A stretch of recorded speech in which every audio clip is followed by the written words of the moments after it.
Nous sommes gouvernés par la vue.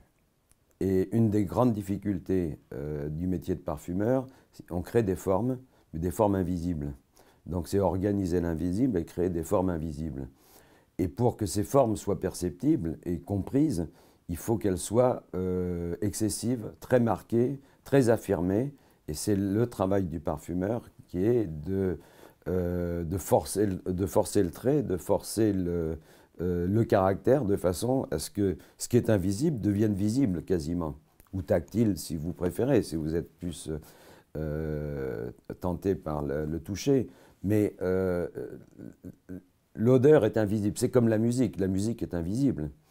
On a une plus grande culture musicale, donc on finit par comprendre un air et le percevoir comme tel. Mais je pense qu'un compositeur de musique qui crée un nouvel air a les mêmes difficultés qu'un parfumeur, un compositeur de parfum qui crée un parfum. Il faut qu'il soit mémorisable. Donc pour être mémorisable, il faut qu'il ait du caractère.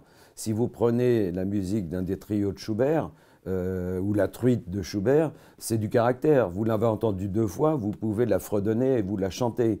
Un parfum, c'est la même chose. Il faut qu'on puisse le comprendre, il faut qu'on puisse le percevoir, et du coup, on le mémorise tout de suite.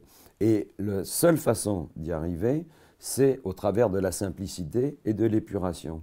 C'est-à-dire que quand vous avez créé une forme, vous essayez d'enlever tous les détails superflus, tous les scories qu'il y a autour de votre création, et vous le simplifiez à l'extrême de façon à ce que le consommateur perçoive l'essentiel et que cette forme se grave dans son cerveau et qu'il la décrypte tout de suite.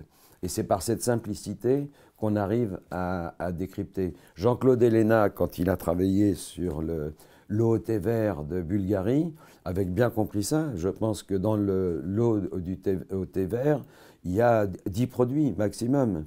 Et c'est grâce à cette simplicité que la forme est intacte et qu'elle est affirmée. Donc ça, c'est là l'essentiel du travail du parfumeur, de rendre visible, perceptible ce qui est invisible.